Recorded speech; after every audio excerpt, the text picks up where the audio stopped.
Yikes.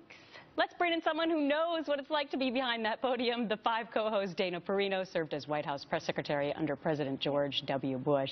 Dana, so great to have you here. It's my debut on The Real Story. I know. So give us the real story. Whenever you see the finger pointing like this, I mean, we all remember being kids. When our parents did this, that was it, right? Yeah. What does that mean? Well, when you're the press secretary, one of the things you like to do is be like a duck. So it looks very calm on the surface, and underneath you might be paddling furiously.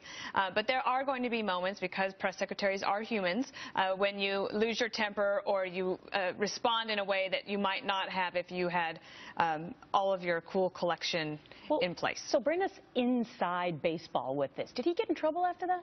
I would doubt that he got in trouble by anybody. I would imagine that in the White House that people were looking at Jay with some sympathy and a little bit of teamwork, and pat him on the back and say, I don't know how you do it every day. I would have lost it a long time ago on those folks. And I don't know what the management style is like at this particular White House. Sometimes it's better to give someone a hard time and say, don't you ever do that again. That they respond well to that. I would crumple if anybody had said that to me. But we had a very team-oriented White House. But let's face it, Dana, it's not like Jay Carney has spent a bunch of years at the podium getting tough questions. But he used to try to ask tough questions. He was the bureau chief for Time magazine when I was the deputy press secretary for many years before I became press secretary. And believe me, the Time magazine knew how to ask a tough question.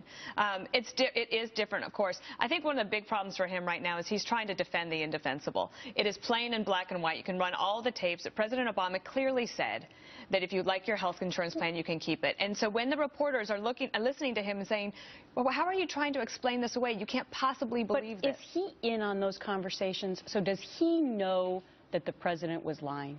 Well, I think one thing that he could probably do is say, well, I wasn't secretary then because he was Vice President Biden's spokesperson at the time. Nobody's going to take that. I don't know if he's in. I think that the job is exhausting and it is all-consuming, and you feel like the daily piñata. There's no candy inside.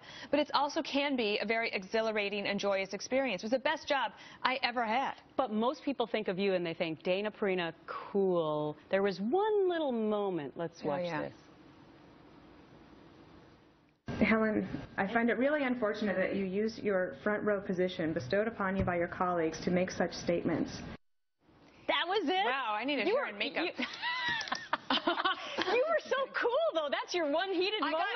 I got mad. Well, when people look up a YouTube video of me and Helen Thomas, that's what they usually come up with. Now, those are rare moments, and you can answer 100 questions as press secretary, and then you have that one time when you say, okay, I've had it.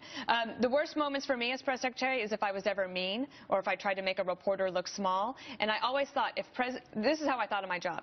If President Bush were watching me right now, would he be proud? And if he would not have been proud, I tried not to say it, and I would swallow the sarcasm and go back in my office and scream out loud or make a sarcastic comment inside. Well, there must be so much pressure because you are the mouthpiece of the leader of the free world at that moment, on a daily basis. But if you had one suggestion for Jay Carney, what would it be? I have a great suggestion for him, and I hope that they take it at the White House.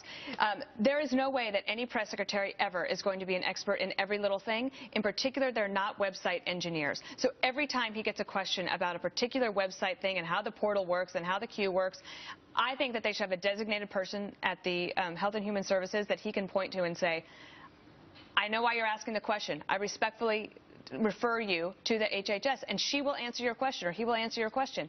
And just after 3 days, after pushing them aside, then the questions in the briefing room will stop, and hopefully they could get on their front foot because they have been on their back foot for a month. But as long as this continues to be an issue on a daily basis, he's going to keep getting the questions, right? Well, well, I think on the specific issues of the website and how the website's working, I think that they could say, look, there's technical people that are dealing with that. The question about whether President Obama lied, which actually is just plain on its face. Obviously, they used a campaign tactic.